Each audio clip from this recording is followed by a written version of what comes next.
Lembrai-vos da mulher de Ló. Em Hebreus capítulo 11 nós temos a galeria dos heróis da fé. Tem muitos nomes ali. E eu creio que na eternidade também haverá uma galeria com os nomes dos vencedores que fizeram história neste tempo, amém? E o seu nome estará escrito lá em nome de Jesus, amém? Dos heróis da fé. Mas Jesus não manda nós lembrarmos de um deles, porque o Senhor tem uma mensagem muito importante para você hoje aqui. Primeira coisa que nós vemos sobre Ló e sua família, em Gênesis capítulo 13, não precisa de abrir, nós vemos que tudo começa com uma escolha carnal, uma escolha sem oração. Quando Deus diz para Abraão: Abraão, sai da sua terra, da sua parentela e vai para o lugar que eu te mostrarei. Abraão, como pai da fé, ele saiu com a sua família, a sua esposa, mas o problema é que ele levou seu sobrinho Ló. E Ló significa véu, véu sobre os seus olhos. Deus ficou 13 anos sem falar com Abraão, porque ele levou o véu consigo. Ele levou Ló consigo quando não deveria levar. 13 anos, um tempo perdido. 13 anos sem ouvir a voz de Deus. Perdeu muito tempo, não é verdade? Às vezes você tem carregado coisas que você não deveria carregar no seu coração. Talvez está deslumbrado com alguma coisa, ou embriagado com algo que tem cegado você, que tem impedido de você ouvir a voz do Senhor e seguir o propósito de Deus para a sua vida. Mas eu tenho uma boa notícia: nosso Deus é um Deus que restituiu o tempo perdido. Ele vai restituir o tempo que você perdeu. E aí em Gênesis 13 nós vemos que houve uma decisão. Abraão falou assim: Ló, a terra é muito pequena para nós dois, para que os seus pastores e os meus pastores não tenham conflito, vamos nos separar. E a Bíblia diz que Ló ergueu os olhos e olhou demoradamente, na versão A Mensagem. Na linguagem de hoje também, ele olhou e viu as campinas verdes, né? A grama do vizinho é sempre mais verde. E ele escolheu de uma maneira natural ir para um lugar visivelmente atraente. Mas a Bíblia fala que a escolha de Ló o levou para um lugar que o povo era completamente idólatra. Era um povo longe de Deus, que vivia uma vida em pecado, uma vida de adultério, uma vida completamente fora do propósito. Essa escolha de Ló o levou para Sodoma e Gomorra. Mas para frente tiveram guerras. Abraão teve que chamar 318 homens, que nem eram soldados, eram agricultores, lavradores. E eles então foram vencer uma guerra com enxada, com rastelo, com pá. E eles ganharam essa guerra. Mesmo assim havia sinais para Ló sair daquele lugar. E ele continuou lá. Lá ele até prosperou. Ele foi morar na porta da cidade, que era onde os juízes e os poderosos moravam. Abre parêntese, o Senhor mandou morar na porta da cidade, na segunda rua, aleluia, brincadeira. Então, queridos, os poderosos, eles moravam na porta da entrada da cidade. E lá estava Ló. Eu amo quando Deus foi visitar Abraão ao meio-dia, junto com 2 anjos. E Deus então foi reafirmar a promessa a ele. E interessante que ali Abraão preparou um alimento, uma comida para ele. Deus teve um momento de comunhão. E os 2 anjos foram em direção a Sodoma. Deus já estava a caminho, mas ele parou, voltou para trás e disse: por acaso poderei esconder alguma coisa do meu servo, do meu amigo Abraão? Não vou esconder o que eu vou fazer com Sodoma. Eu vou falar para ele que eu vou destruir essa cidade. E aí houve então a intercessão de Abraão, clamando até chegar a 10 justos, para Deus poupar mas não houve ideias ali. Sabe o que é o poderoso? E quando Ló foi embora, Deus passou a falar com Abraão. Tem pessoas que estão no seu caminho que não deveriam estar. Você tem dado ouvido a pessoas que têm falado na sua vida que não deveriam falar e estão impedindo você de ouvir a voz de Deus. Tem caminhos que você tem tomado que têm impedido você de ouvir a voz do Senhor. Deus quer falar com você, mas é necessário mandar o véu embora. Qual é o véu que está sobre você hoje? O que tem te impedido? Deus vai falar com você ainda nesta noite, no seu coração. Amém, queridos? Aleluia. E aí quando os anjos chegaram lá em Sodoma e Gomorra, a Bíblia fala que Ló era justo. Ló era filho de Deus. Ló era salvo. Mas os anjos não queriam passar uma noite sequer na sua casa. Eles preferiram dormir na praça. Mas Ló, com insistência, o convenceram de ficar ali aquela noite. O que é extraordinário é porque como que era o ambiente da casa de Ló? Mesmo sendo justo, mesmo sendo filho de Deus, não era um ambiente agradável, porque os anjos não quiseram ficar ali. Não era um ambiente de vida, de presença, onde cultivava a glória do Senhor. Quais eram as músicas que estavam lá na casa de Ló naquele tempo? Isso atrai ou dispersa a manifestação da presença de Deus. O que nós permitimos entrar na nossa casa, devemos tomar muito cuidado, porque nada é neutro. Pessoas ou ambientes, culturas, o que tem entrado na nossa casa? Na casa de Ló não tinha nada agradável. Era tão terrível e tão promíscuo que os anjos então entraram ali e Ló e quiseram ter relações com os anjos. Ló ofereceu suas 2 filhas virgens por causa de uma visão deturpada. Não tinha outra opção de querer convencer aquelas pessoas de tomar uma decisão extrema como essa? Percebe a mentalidade que Ló estava? Uma mentalidade completamente terrena, mundana, apegado às coisas deste mundo. Uma vida de imoralidade era o que circundava aquela casa, aquele lugar. E aí que Gênesis diz, Gênesis 18, 22, o anjo diz assim: apressa-te, refugia-te nela, ou seja, apressa-te para a cidade mais próxima, nos montes, vai para lá, pois nada posso fazer enquanto você não chegar lá. O que me surpreende é que o anjo disse assim: Ló, enquanto você não sair deste lugar, eu não posso fazer nada, eu não posso destruir essa cidade. Deus só não destruiu essa terra ainda, como vai acontecer, porque você está aqui. Você é justo. Mesmo que não está como Abraão, você é filho. Mesmo que às vezes tenha tomado decisões erradas e tenha ido para Sodoma algumas vezes e algumas decisões, você é filho. Enquanto a igreja estiver aqui, não haverá destruição, não haverá fogo nem enxofre. Mas o dia que Ló, justo, o dia que os santos saírem, o dia que a cidade, as pessoas, a cidade santa, a igreja estiver aqui, nada irá acontecer. O que nós temos visto hoje não é juízo de Deus, é apenas as consequências do pecado. Mas haverá um tempo em que haverá choro e ranger de dentes, e haverá grande destruição, mas você não vai estar aqui mais. Aleluia, amém, queridos, glória a Deus.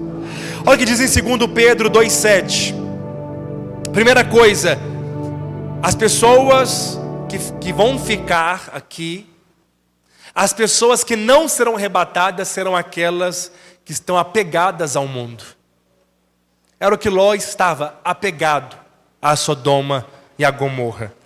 Gênesis 2, a Bíblia fala lá em 2 Pedro 2,7, pode projetar também. E livrou o justo Ló. Livrou quem? O justo Ló, afligido pelo procedimento libertino daqueles insubordinados. Porque este justo, pelo que via e ouvia, quando habitava entre eles, atormentava a sua alma justa, cada dia por causa das obras iníquas daqueles. Sabe o que é interessante aqui? Que a Bíblia fala que o justo Ló, ele afligido, atormentado, por causa das pessoas que eram libertinas. Porque este justo Ló, por que ele era atormentado? Porque ele ouvia e ele via o que aquelas pessoas faziam e falavam em Sodoma. Enquanto Ló estava ouvindo algumas coisas e vindo algumas coisas, a sua alma justa era atormentada. Quantas pessoas que estão ouvindo coisas demais nas redes sociais que não deveriam ouvir, estão atormentando a sua alma justa. A Bíblia fala que a sua alma, ela é justa. A sua alma foi tratada, a sua alma está sendo transformada, amém? A sua alma pertence ao Senhor. E às vezes você durante o dia ou no final do dia se sente esgotado, se sente cansado, estressado, e você não sabe o motivo.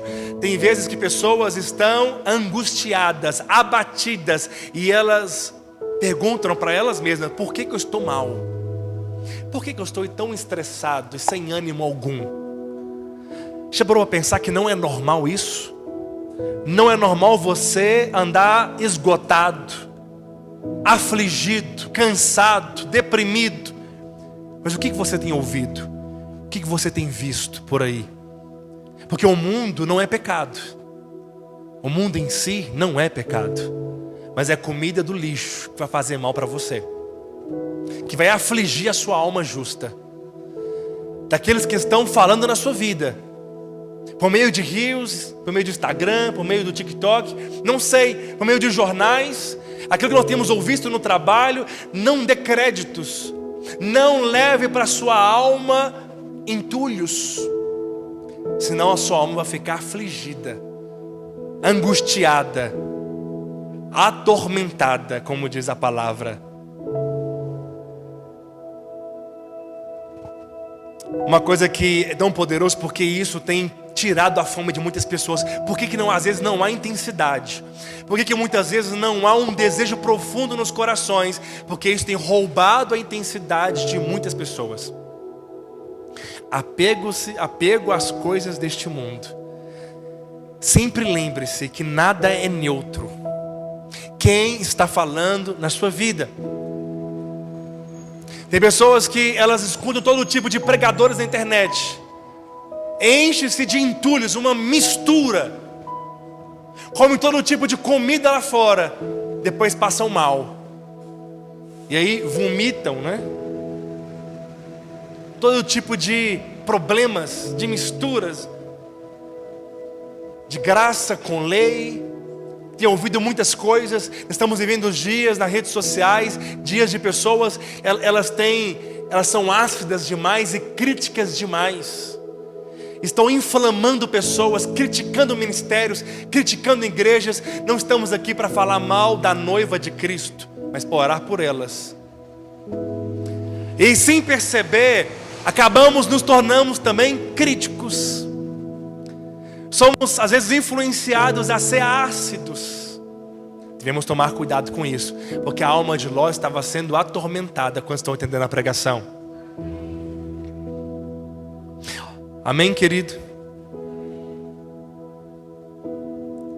Olha o que diz a palavra em Apocalipse 14, versículo 14. Sabe o que é poderoso? É que a Bíblia fala que há uma plantação de joio e de trigo. Nem todos que vão estar conosco serão filhos de Deus. Em todo lugar sempre vão crescer joio e trigo ao mesmo tempo. Só que não é tempo de colheita ainda, mas haverá um tempo de colher o trigo e ficar o joio. O joio é aqueles que são filhos do diabo, filhos da ira, não foram convertidos, salvos, amém? Eu estava observando sobre colheita de trigo. Sabe o que é interessante? Quando o trigo está maduro, ele começa a se curvar. Ele vai se curvando cada vez mais e as suas raízes ficam frágeis, começam a ficar fracas, e é fácil ter uma colheita. Quando passa a foice, logo elas se soltam. Já a raiz do joio, ela é muito profunda nesta terra. Ela está forte demais, arraigada demais. As raízes da mulher de Ló ainda estavam muito presas nesta terra, porque ela não era trigo, ela era joio. Jó era justo, estava pegado demais no que eles estavam deixando para trás. Eles estavam tão apegados, quando o anjo foi tirá-los de lá, ele teve que pegar pela mão os dois e arrastá-los, porque eles estavam apegados com o carro que estava na garagem, com as roupas de marca que estavam no guarda-roupa, com o Rolex que estava na gaveta, não é assim? Eles eram prósperos, apegados com as amizades, com os relacionamentos, com os amigos que estavam ali, os homens de negócios, os sócios, os empreendedores que estavam com eles. Estavam apegados à estrutura da cidade, aquilo que a cidade estava oferecendo, o lugar que eles enriqueceram ainda mais, um lugar onde eles tinham um convívio. Eles eram tão naturais que quando Ló foi falar para os seus genros que o anjo iria destruir a cidade, os genros riram deles. Como é constrangedor pessoas que falam de Jesus e as pessoas riem dele, dizendo: como que está falando de Jesus, sendo que as atitudes dele parecem demais com a nossa? Percebe? Porque não havia um ambiente, não levaram a sério o que Ló estava alertando, tiveram que arrastá-los de lá. E Apocalipse 14:14 diz: eu olhei e eis que uma nuvem branca, assentado sobre a nuvem, um semelhante ao filho do homem, que tinha sobre a sua cabeça uma coroa de ouro, e na sua mão uma foice aguda. E outro anjo saiu do templo, clamando com grande voz ao que estava sentado sobre a nuvem: lança a tua foice e ceifa, porque é chegado a hora de ceifar, porque já a seara da terra está madura. E aquele que estava sentado sobre a nuvem meteu a foice à terra, e a terra foi ceifada. O arrebatamento será a ceifa do anjo que vai levar e vai tirar os trigos da terra. Como é que estão as nossas raízes? Se formos maduros, ela estará desprendida das coisas do mundo. Se estivermos maduros, o trigo ele se curva, ele se humilha diante de Deus e é quebrantado. Não há soberba em trigos maduros, em filhos maduros. As suas raízes não estão aprofundadas neste mundo, apegadas. Quanto mais espiritual alguém é, menos desapegado ele será das coisas dessa terra. Menos ele vai pensar das coisas dessa terra e vai pensar nas coisas do alto, como diz Colossenses e Filipenses 4:8. O seu coração, a sua mente vai buscar as coisas do alto. As suas raízes serão frágeis neste mundo. Qualquer momento é fácil levá-los, ou o anjo terá que pegar pela mão e arrastá-lo, porque está pegado demais. Quando pergunta para o irmão do seu lado, fala: sua raiz está frágil neste mundo? Aleluia, amém. É fácil de levar, é fácil de tirar, é fácil de colher, amém, queridos? Mas a raiz da mulher de Ló estava muito profunda em Sodoma e Gomorra. Em Gênesis 19:15 diz assim: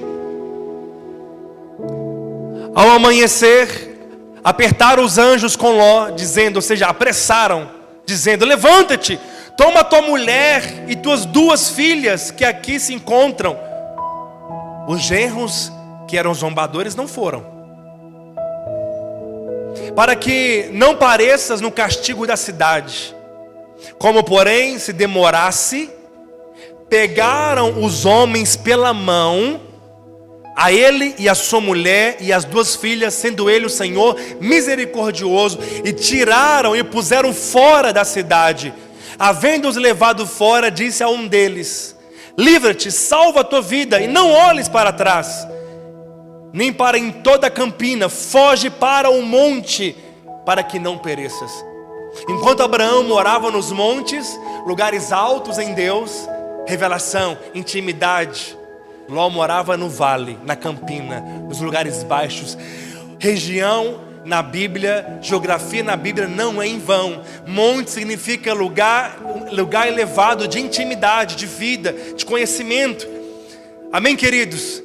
Pessoas espirituais, celestiais. Mas vale fala de pessoas naturais, pessoas que mesmo se converteram, estão presas ainda às coisas deste mundo. Tiveram que arrastá-los. Qual dos dois justos você vai ser? Abraão ou Ló? Aonde será a sua habitação? Morar nos lugares celestiais, aonde estamos assentados com Cristo? Ou nos lugares baixos da terra? O seu lugar é nos lugares altos. Fala para o irmão do seu lado, o seu lugar é no lugar alto em Deus. Amém? Nós trabalhamos, ganhamos dinheiro, mas nós não somos apegados a isso. Amém, queridos?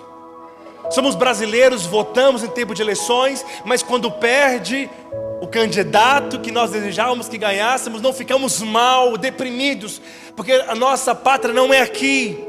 O mundo não é o nosso lugar. Somos peregrinos, estamos aqui de passagens. Devemos viver nossos dias com intensidade, porque nós não teremos outra vida para queimar de amor por Jesus. Os dias estão passando, o que nós estamos fazendo com a nossa vida? O que nós estamos fazendo com o nosso tempo? Haverá um dia que não terá mais tempo de fazer nada. Trabalhei quanto é dia, porque a noite vem e não poderá mais trabalhar, diz o Senhor. Porque um será tomado e o outro deixado. O dia do arrebatamento será como nos dias de Noé. Será como nos dias de Ló. Comiam, bebiam, casavam, se davam-se casamento. Tem a empresa, vende, compra. Tudo o que nós estamos fazendo hoje. Mas em algum momento repetindo, quando nós o estivermos menos esperando, diz o Senhor, Ele virá como arrebatamento, num piscar de olhos. No momento, Ele vai tirar os crentes maduros daqui, porque nem todos serão arrebatados. Eu oro para que toda essa igreja vai ser, em nome de Jesus. Amém? Mas nem todos os crentes serão arrebatados. Deus vai levar crentes maduros na fé. Às vezes as pessoas têm uma visão equivocada que serão os perfeitos que serão arrebatados, que serão aqueles que não pecam. Só Jesus que nunca pecou. O arrebatamento não serão para os perfeitos, o arrebatamento será para os apaixonados.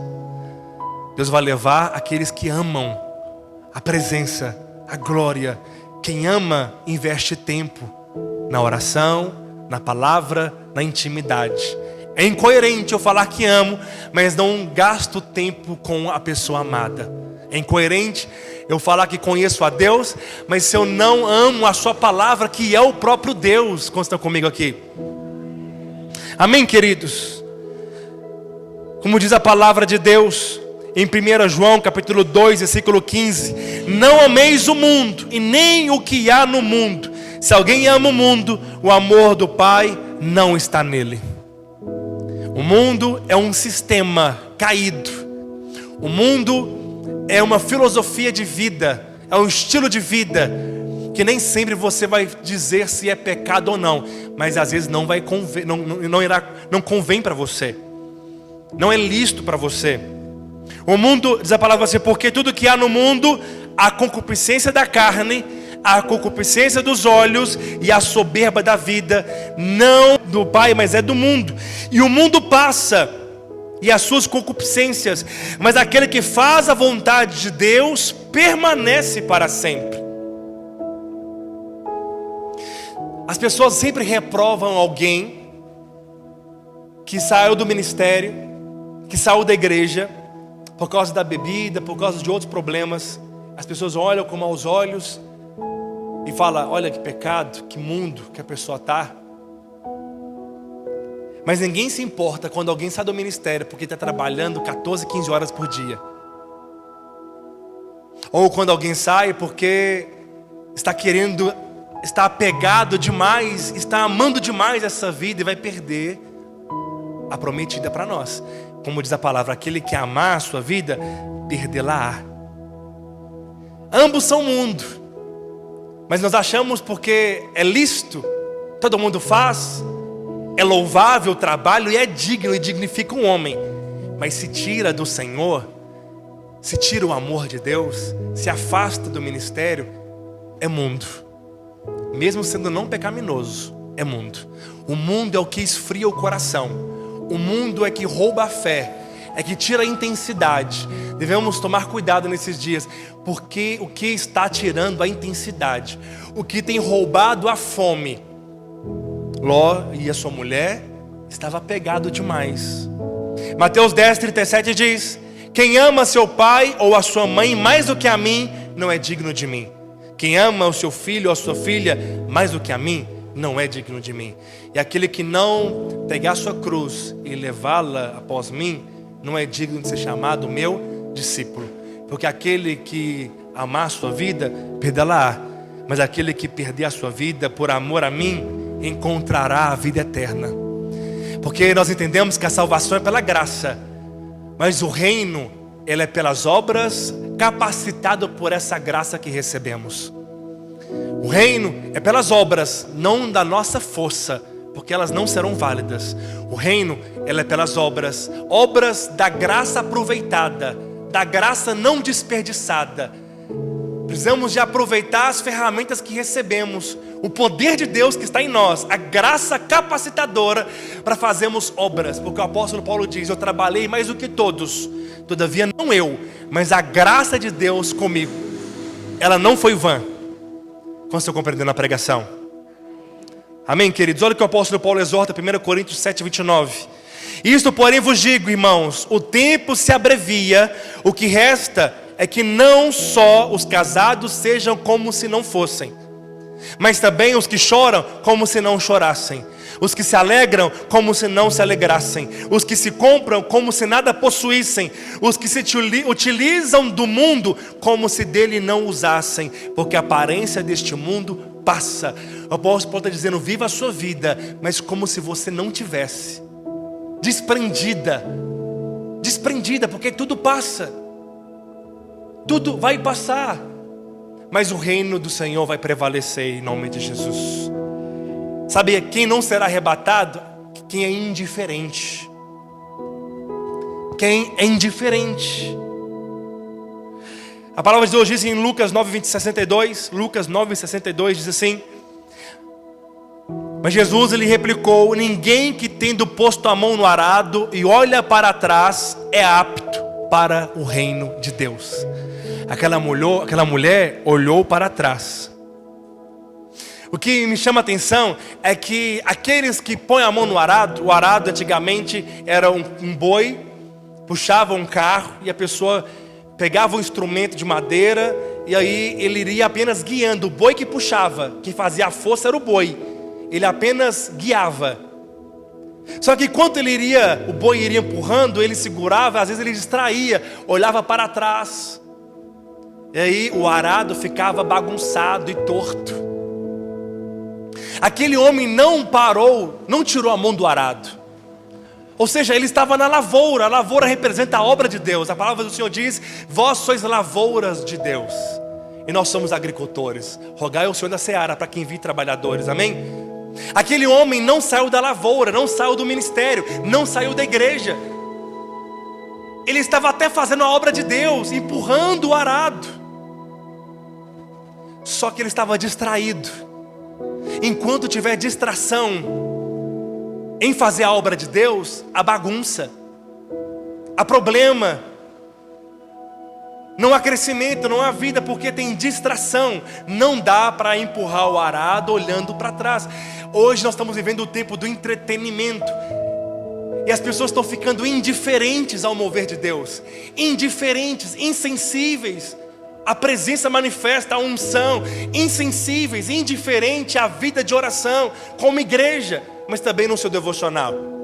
Indiferentes, tanto faz se tem glória manifesta ou não tem. Esses são o coração daqueles que não são vencedores, mas não é o seu coração. O seu coração é de vencedor. Você não é indiferente. Posso ouvir um amém? Os que vão ficar, os da família de Ló, são indiferentes. Se um anjo chegar até mim e falar, sai depressa que eu vou destruir Itaúna, ainda bem que eu já moro pertinho da saída, eu deixo tudo para trás, eu não vou querer levar nada, não é? Vou pegar minha família e vou entrar num carro para sair mais rápido. Não é porque o carro é bom, não, é para sair mais rápido. Vou sair correndo de lá. Mas ela não, ela ainda estava lá, indiferente à voz do anjo, indiferente ao mover de Deus, indiferente, não dando crédito que aconteceria. Apego ao entretenimento. Devemos vigiar. A palavra fala vigiar e orai, porque nós não sabemos nem o dia e nem a hora que vem o nosso Senhor. Porque estará um no campo, dois no campo, um será tomado, o outro deixado. Estará dois em uma cama, casados.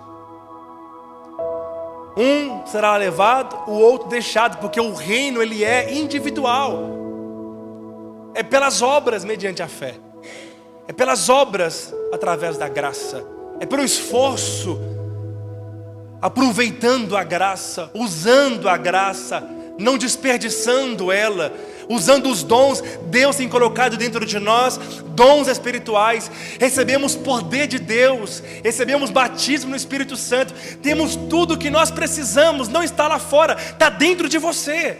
Mas o que nós temos feito com tudo que nós recebemos? Você tem um ministério, você tem um chamado. O Senhor vai prestar conta se nós estamos cumprindo esse chamado ou não. Há um dom sobre a sua vida. Não enterre o seu talento. Não jogue fora. Não cave um buraco e coloque. Ou não pegue um lenço e embrulhe o talento. O lenço é para secar o suor e não para embrulhar os dons espirituais. A lavoura sofre quando tem pessoas empurrando o arado distraídas. É tempo de nós focarmos em vidas sendo salvas. É tempo de nós focarmos no mover de Deus. É tempo de nós chorarmos por pessoas que não conhecem o Senhor. Chorarmos por um avivamento. Clamarmos a Deus de ver este lugar com 2 cultos. Amém? De faltar cadeiras. É tempo de chorarmos por um encontro que vai acontecer mês que vem. É tempo de nós clamarmos a Deus por mudanças. De olhar para a frieza do coração muitas vezes e falar, Senhor, rasgar o coração e falar, eu não aceito a frieza, eu não aceito ser natural, eu sou espiritual. Como estou compreendendo?